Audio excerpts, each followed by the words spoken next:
தமிழே முருகன், முருகனே தமிழ். முருகப்பெருமான் தமிழ் கடவுள். சங்க காலத்திலிருந்தே தமிழர்கள் முருகனை வணங்கி வருகின்றனர். பழமைக்கு பழமையாய் புதுமைக்கு புதுமையாக முருகன் திகழ்கிறான். முருகு என்ற சொல்லில் மூ மெல்லினம், ரூ இடையினம், கு வல்லினம். எனவே தமிழே முருகன், முருகனே தமிழ் என்பார்கள். முருகன் ஓம் என்னும் பிரணவ பொருளாகவும் விளங்குகிறான். பிரணவம் என்றால் சிறந்த புதிய ஆற்றலை தருவது என்று பொருள். முருகன் தன்னை நாடி தேடி வருபவர்களுக்கு புதிய ஆற்றலை வற்றாமல் கொடுக்கிறான். ஓம் என்னும் பிரணவ பொருள். தந்தைக்கு ஓம் என்னும் பிரணவ பொருளை முருகப்பெருமான் உணர்த்தியதாக வரலாறு உண்டு. ஓம் என்பது ஆ, உ, மா என்ற மூன்றெழுத்தின் சேர்க்கையால் உண்டானது.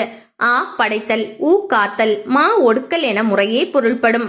ஆ, உ, மா என்னும் மூன்றும் இணைந்து உண்டான ஓம் எல்லா எழுத்துக்களுக்கும், எல்லா ஓசைகளுக்கும், எல்லா நூல்களுக்கும் மூலமாக உள்ளது.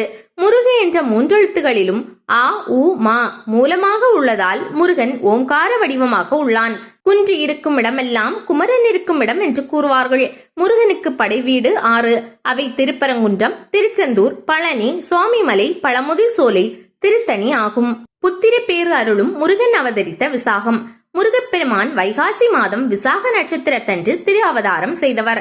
இந்நாளில் சூரிய பகவான் விரதமிருந்து முருகப்பெருமானின் பிரீத்தியை பெற்றார் என்கிறது புராணம். விசாக விரதம் இருப்போர்க்கு புத்திர பாக்கியம் உண்டாகும். இந்த விரதத்தை வைகாசி மாதம் விசாகத்தன்று தொடங்கி தொடர்ந்து செய்து வந்தால் குடும்பத்தில் சகல சௌபாக்கியங்களும் பொங்கி பெருகும். அகத்தியருக்கு தமிழ் கற்றுக் கொடுத்த முருகன். முருகப்பெருமான் அகத்தியருக்கு தமிழ் கற்றுக் கொடுத்ததாகவும் மதுரை தமிழ் சங்கத்தின் தலைமை புலவராகவும் வீற்றிருந்து தமிழ் வளர்த்ததாகவும் கூறப்படுகிறது. தெய்வானை கிரியா சக்தியாகவும், வள்ளி இச்சா சக்தியாகவும், வேல் ஞான சக்தியாகவும், மயில் ஆணவம் என்றும், சேவல் சிவஞானம் என்றும் கூறுவார்கள். சிவபெருமானின் நெற்றிக்கண் தீப்பொறையிலிருந்து அவதரித்த சிவகுமரன் சக்தி பார்வதி தேவி சேர்த்தெடுத்து ஞான பாலூட்டி வளர்த்த சக்தி மைந்தன் தான் முருகன். இவர் விநாயகப் பெருமானின் இளைய சகோதரன், ஐயப்ப சுவாமியின் அண்ணன், திருமாலின் மருமகன், இந்திரனின் மாப்பிள்ளை, தெய்வானி என்னும் தேவியின் கணவன், வள்ளி குறமகளின் காதலன், வீரபாகு முதலான நவ வீரவாகு தேவர்கள் 9 பேரின் தோழன். தேவர்களுக்கு இன்னல்கள் வைத்த தாரகாசூரன், சிங்கமுகம், சூரபதுமன் முதலான அசுரர்களை அழித்தவன். அகத்திய முனிவருக்கே தமிழ் இலக்கணம் போதித்த முதல் ஆசிரியன். அவ்வை பிராட்டிக்கு தத்துவ ஞானத்தை நாவல் பழம் மூலம் போதித்தவன்.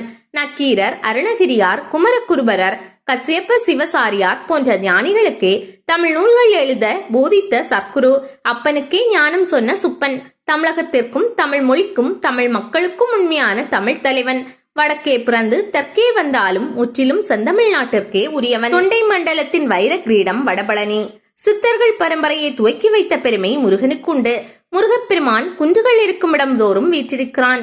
முருகனை மந்திர வடிவிலும், எந்திர வடிவிலும், யாக நெருப்பிலும், பற்பல சிற்ப வடிவிலும், ஓவிய வடிவிலும் தமிழ் மக்கள் வழிபாடு செய்து வருகிறார்கள்.